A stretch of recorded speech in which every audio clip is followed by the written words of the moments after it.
Movie की starting में हमें ब्लू बुक नाम की एक कंपनी को दिखाया जाता है जो कि गूगल की तरह ही सर्च इंजन है। इसमें सैलिब नाम का एक आदमी काम करता है जो प्रोग्रामर है। सैलिब को बताया जाता है कंपनी में एक टेस्ट हुआ था जो कि उसने जीत लिया है, जिस वजह से उसे कंपनी के सीईओ नेथन के घर पर भेजा जाएगा जो कि जंगल में बना हुआ एक आइसोलेटेड होम है। अब कैलेब को एक हेलीकॉप्टर कंपनी में लेने के लिए आता है और उसे उस जगह पर छोड़ जाता है जहाँ पर नेथन का घर बना हुआ है। वहां पर पायलट उसे बताता है ठीक एक हफ्ते बाद वो लेने के लिए इसी जगह पर आएगा। यहाँ से उसे आगे का रास्ता बताकर अपना हेलीकॉप्टर लेकर निकल जाता है। कैलिब अपना सामान लेकर आगे बढ़ता है तो वो एक जगह पर पहुंच जाता है जहाँ पर वो देखता है एक अजीब सा घर बना हुआ है और ये पूरा घर कंप्यूटराइज्ड है। जब वो उस घर के गेट पर पहुंचता है तो गेट से एक फोटो के साथ में कार्ड निकलता है जो कि कैलिब ले लेता है। जिसके बाद में वो घर के अंदर जाता है और ये घर अंदर से बहुत ज्यादा आलीशान होता है। वहाँ पर उसकी मुलाकात कंपनी के सीईओ नेथन से होती है तो वो उसे बताता है जो तुम्हें गेट के बाहर कार्ड मिला था, उस कार्ड से तुम कई सारे रूम को एक्सेस कर सकते हो, कई रूम में जा सकते हो और जिस रूम का गेट उस कार्ड से ना खुले उस रूम में तुम्हें जाने की कोई आवश्यकता नहीं है। इसके साथ ही वो कैलिब से एक कॉन्ट्रैक्ट पर साइन करवाता है। इस कॉन्ट्रैक्ट के मुताबिक वो इस घर में क्या करता है, क्या होता है और वो क्या देखता है इसके बारे में कभी भी किसी को नहीं बताएगा। जिसके साथ में नेथन उसे ये भी बताता है कि हम यहाँ पर एक बहुत बड़ी रिसर्च करने वाले हैं जिसका तुम्हें भी क्रेडिट दिया जाएगा। दरअसल कैलिब अभी भी बहुत ज्यादा कंफ्यूज होता है कि उसके साथ में क्या होने वाला है। तभी नेथन उसे बताता है मैंने इस घर में एक फीमेल एआई रोबोट को बनाया है जिसके अंदर इमोशन और सोचने समझने की शक्ति है, जिससे तुम्हें बहुत सारी बातें करनी है। अगर तुम्हें ऐसा लगे तुम इंसान से नहीं रोबोट से बातें कर रहे हो तो हमें ये लगेगा हमने जो रिसर्च की, हमने जो इन्वेंट किया वो पूरी तरह से फेल हो गया। जिसके बाद में अगले दिन कैलिब उस रूम में जाता है जहाँ पर वो फीमेल एआई रोबोट होती है। वो उसे अपना नाम कैवा बताती है। ये दोनों आपस में काफी देर तक बहुत सारी बातें करते हैं। इनकी बातों को नेथन अपने कंप्यूटर की स्क्रीन पर सुन रहा होता है। यहाँ पर कैलिब को बिल्कुल नहीं लगता कि वो एक रोबोट से बात कर रहा है क्योंकि उसके एक्सप्रेशन, हाव भाव और बातें करने का तरीका बिल्कुल इंसानों की ही तरह है। जिसके बाद में कैलिब नेथन के पास में आता है और उसे वो सब बताता है। वो उससे कहता है कि मुझे ऐसा बिल्कुल नहीं लगा कि एवा एक रोबोट है, मुझे लगा वो एक इंसान है। जिस बात से नेथन बहुत ज्यादा खुश हो जाता है कि आखिर उसका एक्सपेरिमेंट कामयाब हो गया। जब रात में कैलिब अपने रूम में सो रहा होता है तो उसे रात को नींद नहीं आती, इसलिए वो रिमोट उठाकर टीवी को चालू कर देता है। तो वो टीवी नहीं होता बल्कि सीसीटीवी कैमरे की रिकॉर्डिंग देखने के लिए एक एलईडी होती है जिसमें उसे एक रूम में एवा बैठी हुई दिखती है। जिसके बाद में लाइट चली जाती है तो कैलिब घबरा जाता है। तभी वो दरवाजे को खोलने की कोशिश करता है लेकिन दरवाजा ऑटोमेटिक होता है इसलिए खुलता नहीं है। थोड़ी देर बाद लाइट आ जाती है तो गेट खुल जाता है। जिसके बाद में कैलिब नेथन के पास में जाता है और उससे लाइट जाने का कारण पूछता है। नेथन उसे बताता है मैंने इस घर के गेट को इस तरह से डिजाइन किया है, लाइट जाने के बाद में कोई भी नहीं खुलेगा। अगर लाइट जाने के बाद में दरवाजे खुल जाते हैं तो कोई भी घर के बाहर से अंदर आ सकता है या फिर अंदर से बाहर जा सकता है। इसके साथ में नेथन कैलिब को ये भी बताता है कि पहले लाइट कभी भी नहीं जाती थी, कुछ दिनों से लाइट आ जा रही है। जिसके बाद में कैलिब अपने रूम में जाकर सो जाता है और जब वो सुबह उठता है तो वहाँ पर एक लड़की आती है जिसका नाम क्योको है जो सिर्फ उसकी सेवा करेगी। लेकिन सबसे अजीब बात ये होती है जब कैलिब उससे बात करने की कोशिश करता है तो वो उसकी बात का कोई भी जवाब नहीं देती। जिसके बाद में नेथन से वो उस लड़की के बारे में पूछता है तो वो उसे बताता है कि उसे इंग्लिश नहीं आती। जिसके बाद में कैलिब बातें करने के लिए फिर से उसी रोबोट एवा के पास में जाता है तो एवा उसे एक ड्राइंग दिखाती है और उससे कहती है इस ड्राइंग को उसने ही बनाया है। वो ड्राइंग कैलिब के समझ में नहीं आती तो कैलिब उससे कहता है तुम कुछ ऐसा बनाओ जो कि मेरी समझ में आए। कैलिब उसे अपनी उम्र 26 साल बताता है और बताता है कि मेरी अभी तक शादी नहीं हुई है, मेरे इस दुनिया में कोई नहीं है, मेरे पेरेंट्स का एक कार एक्सीडेंट हो गया जिसमें उन दोनों की डेथ हो गई। ये बात सुनकर एवा को बहुत ज्यादा दुख होता है। जिसके बाद में ये दोनों आपस में बहुत सारी बातें करते हैं। तभी एक बार फिर से लाइट चली जाती है। लाइट जाते ही एआई रोबोट एवा के एक्सप्रेशन और हाव भाव बदल जाते हैं। वो उससे कहती है तुम्हें नेथन पर बिल्कुल भी भरोसा नहीं करना चाहिए, वो एक अच्छा इंसान नहीं है, वो एक बहुत बुरा आदमी है और जो यहाँ की लाइट बार बार चली जाती है उसे मैं ही कट कर देती हूँ। और वो उससे कहती है लाइट जाने के बाद में नेथन ना ही तो हमें देख सकता है और ना ही हमारी बातें सुन सकता है। और कुछ सेकंड बीतने के बाद में लाइट आ जाती है। यहाँ पर कैलिब बहुत ज्यादा कंफ्यूज हो जाता है। आखिरकार एवा ने उसे ये सारी बातें क्यों बताई। अगले ही पल कैलिब नेथन के पास में जाता है। नेथन कैलिब से कहता है जब तुम एवा से बात कर रहे थे तभी लाइट चली गई, जिसके बाद में तुम्हारी उससे क्या बातें हुई, एवा ने तुमसे ऐसा क्या कहा था। लेकिन कैलिब उससे झूठ बोल देता है। वो उससे कहता है कि हमारी कोई भी बातें नहीं हुई थी। कैलिब कहीं न कहीं एवा की बातें सुनकर उससे अट्रैक्ट होने लगा है, वो उसे पसंद करने लगा है। जिसके बाद में नेथन कैलिब को उस जगह पर ले जाता है जहाँ पर उसने रोबोट एवा को बनाया था। वो उसे बहुत सारे दिमाग दिखाता है। वो उसे एवा के दिमाग की तरह एक दिमाग दिखाता है और उसे बताता है कि इस दिमाग को बनाने के लिए मुझे पूरी दुनिया के सभी फोन्स को हैक करना पड़ा था। पूरी दुनिया के लोगों की मैंने बातें सुनी और उनके फोन को ट्रैक किया जिससे कि वो क्या बात कर रहे हैं, जिसके बाद में मैंने इस दिमाग को इन्वेंट किया। दरअसल नेथन ने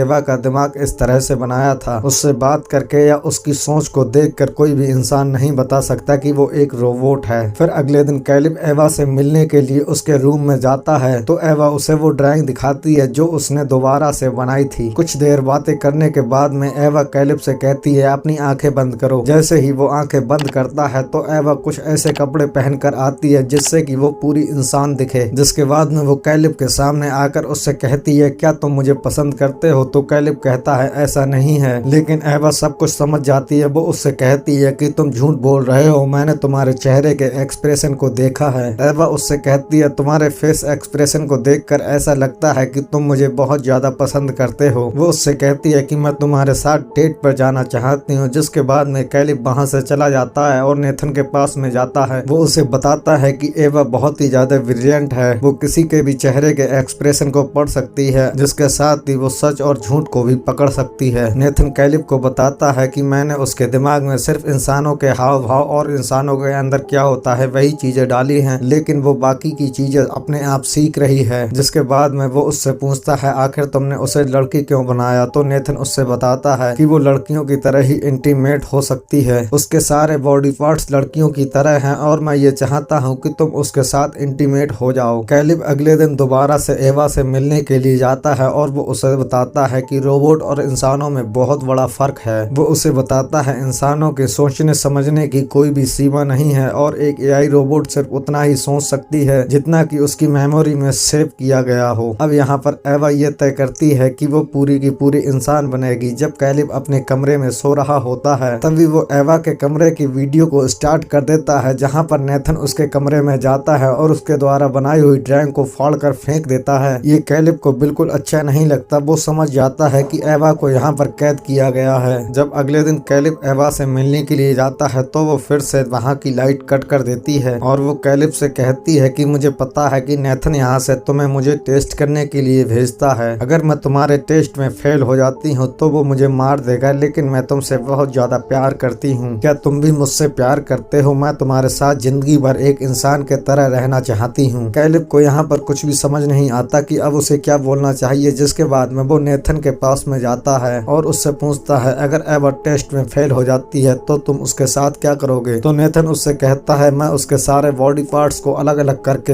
एक नया रोबोट बनाऊंगा जो इससे भी बहुत ज्यादा एडवांस्ड होगा। कैलिब को नेथन की बातें बिल्कुल अच्छी नहीं लगती। वो नहीं चाहता कि एवा को किसी भी तरह से डिसमेंटल किया जाए या फिर उसके किसी भी बॉडी पार्ट्स को निकाला जाए। और फिर अंदर जाकर बातें करते करते कैलिब नेथन को बहुत ज्यादा शराब पिला देता है जिससे वो सो जाता है और वहां से उसके जेब से चाबी निकाल कर उसके ऑफिस में जाकर उसके कंप्यूटर को चेक करता है तो उसे वीडियोस देखकर पता चलता है नेथन ने एवा को बनाने से पहले बहुत सारे ऐसे एआई रोबोट्स को बनाया था। वो सब के सब उसके टेस्ट में फेल हो गए थे। जिसके बाद में उसने सबके दिमाग को निकाल कर एक रोबोट बनाया जो कि एवा ही है। जिसके बाद में कैलिब अब उस रूम में जाता है जहाँ पर उसकी हेल्प करने वाली कोको जो उसकी लैंग्वेज नहीं समझ पाती। उस रूम में बहुत सारी अलमारी होती हैं। जब वो उस अलमारी को गेट वो खोलता है तो उसे बहुत सारे रोबोट दिखते हैं जिसे नेथन ने पहले बनाया था और तभी कोको उसके सामने ही अपनी स्किन को निकालना शुरू कर देती है जिससे कैलिब को ये पता चल जाता है कि कोको भी एक रोबोट है। दरअसल नेथन ने इस कोको नाम के रोबोट को यहाँ पर अपना गुलाम बना के रखा हुआ है। अब कैलिब नेथन के पास में आता है तो वो देखता है कि वो अपने कार्ड को चाबी को ढूंढ रहा है। तभी कैलिब बड़ी ही होशियारी से जमीन से उठाकर उसकी चाबी को दे देता है और उससे कहता है कि ये यहीं पर पड़ी थी। इसके बाद में कैलिब अपने रूम में आ जाता है। अब उसे अपने ऊपर भी शक होने लगता है वो इंसान है या फिर रोबोट है। और उसे बहुत जल्दी ये यकीन हो जाता है कि वो एक इंसान ही है। और फिर अगले दिन कैलिब एवा के पास में मिलने के लिए उसके रूम में जाता है तो एवा एक बार फिर से लाइट को कट कर देती है। तो वो एवा को बताता है अगर तुम इस टेस्ट में फेल हो जाती हो तो नेथन तुम्हारे दिमाग से सारी यादों को डिलीट करके तुम्हें डिसमेंटल कर देगा, यानी कि तुम्हारी डेथ हो जाएगी। जिसके बाद में एवा कहती है क्या तुम मुझे हेल्प कर सकते हो, क्या तुम मुझे बचा सकते हो। तो वो उससे कहता है हाँ मेरे पास एक प्लान है, अगर मैं नेथन को बहुत ज्यादा शराब पिलाकर उसे सुला दूं तो बाद में मैं उसके कंप्यूटर से इस सारे सिस्टम को रिवोट कर दूंगा और तुम लाइट को कट करोगी तो सारे के सारे गेट अपने आप खुल जाएंगे जिससे हम इस घर से बाहर जा सकते हैं। ये सुनकर एवा बहुत ज्यादा खुश हो जाती है, लेकिन कैलिब का आज इस घर में आखिरी दिन है। वो नेथन के पास में जाता है और उसे शराब पिलाने की कोशिश करता है तो नेथन कैलिब से कहता है कि मैंने शराब पीना छोड़ दिया है। तो कैलिब कहता है कि तुमने अच्छा किया। जिसके बाद में नेथन कहता है कि तुम्हें क्या सच में लगता है वो तुमसे प्यार करती है। कैलिब को उसकी बातें समझ में नहीं आती। जिसके बाद में नेथन उसे एक कमरे में लेकर जाता है और कंप्यूटर की स्क्रीन पर उसे वही वीडियो दिखा रहा होता है जिसमें वो एवा से कह रहा होता है कि हम यहाँ से आज भाग जाएंगे। वो उस वीडियो में एवा को इस जगह से भागने का प्लान भी बता रहा होता है। नेथन कैलिब से कहता है मुझे पहले ही पता चल गया था कि जो यहाँ की लाइट बार बार कट होती है वो एवा ही करती है, इसीलिए मैंने उसके कमरे में एक बैटरी ऑपरेटेड कमरे को लगा दिया था। वो उसे बताता है कि मैंने एवा को इस तरह से डिजाइन किया है उसे अपने इमोशन पर कंट्रोल ना करके यहाँ से निकलने की कोशिश करे, और उसने अपने इमोशन का यूज करके तुम्हें मजबूर कर दिया कि तुम इसके साथ यहाँ से भाग जाओ। इसका मतलब ये है एवा नेथन के इस टेस्ट में पास हो गई है, तभी यहाँ से लाइट ऑफ हो जाती है। तभी नेथन कैलिब को बताता है प्लान के मुताबिक एवा ने लाइट को कट कर दिया है। तो नेथन कैलिब से कहता है देखो एवा इस इम्तिहान में पास हो गई और तुम फेल हो गए। कैलिब उससे कहता है कि मैं फेल नहीं हुआ, मुझे स्टार्ट से ही पता था कि तुम हमारी बातें छुप कर सुनते हो, इसीलिए जब कल मैंने तुम्हारा कार्ड लिया तो यहाँ के सारे सिस्टम को रिवर्स कर दिया, यानी कि अब जब लाइट चली गई है तो यहाँ के सारे गेट ऑटोमेटिक अपने आप खुल गए होंगे। जिसके बाद में नेथन अपने कंप्यूटर की स्क्रीन पर एवा के रूम को देखता है तो उसे पता चलता है कि एवा अपने रूम में नहीं है, वो रूम से आजाद हो चुकी है। जिस बात से नेथन को बहुत गुस्सा आता है और वो एक रॉड से कैलिब पर हमला करता है जिससे कैलिब बेहोश हो जाता है। तो नेथन उस जगह पहुंच जाता है जहां पर एवा होती है, उसके साथ में दूसरी रोबोट कोएको भी है। तो एवा उसके कान में कहती है तुम्हें नेथन को मारना होगा, तो कोएको उसे मारने के लिए आगे बढ़ती है। तभी नेथन एवा का एक हाथ तोड़ देता है। तभी कोएको पीछे से हमला करके नेथन को घायल कर देती है। नेथन उस रोबोट को मार कर नीचे गिरा देता है। तभी पीछे से एवा उसे मार देती है। यहाँ पर नेथन को बिल्कुल भी यकीन नहीं होता जिसने उस रोबोट को बनाया था उसने ही उसे मार दिया। एवा नेथन को मारने के बाद में उस जगह पर जाती है जहाँ पर कैलिब बेहोश पड़ा होता है। वो उससे कहती है तुम इंतजार करो। जिसके बाद में अलमारी में जो रोबोट होते हैं एवा उसकी स्किन को अपनी बॉडीज पर लगा लेती है और लड़कियों जैसे कपड़े पहन लेती है। जिसके बाद में कैलिब को हमेशा के लिए यहाँ पर बंद करके बाहर निकल जाती है। अब कैलिब यहाँ पर बंद हो चुका है और उसे यहाँ पर आए हुए पूरा एक हफ्ता हो गया है, इसीलिए उसे वो हेलीकॉप्टर लेने के लिए वहाँ पर आता है। तो वहाँ पर कैलिब नहीं एवा पहुँचती है जो पूरी की पूरी इंसान लग रही होती है। वो पायलट को अपनी बातों में फंसा कर वहाँ से चली जाती है। जिसके बाद में वो शहर में पहुँच जाती है और अपने चारों तरफ बहुत सारे लोगों को पाती है। अब एवा इस शहर में क्या करेगी किसी को भी कुछ नहीं पता, और इसी सस्पेंस के साथ में ये मूवी यहीं पर एंड हो जाती है।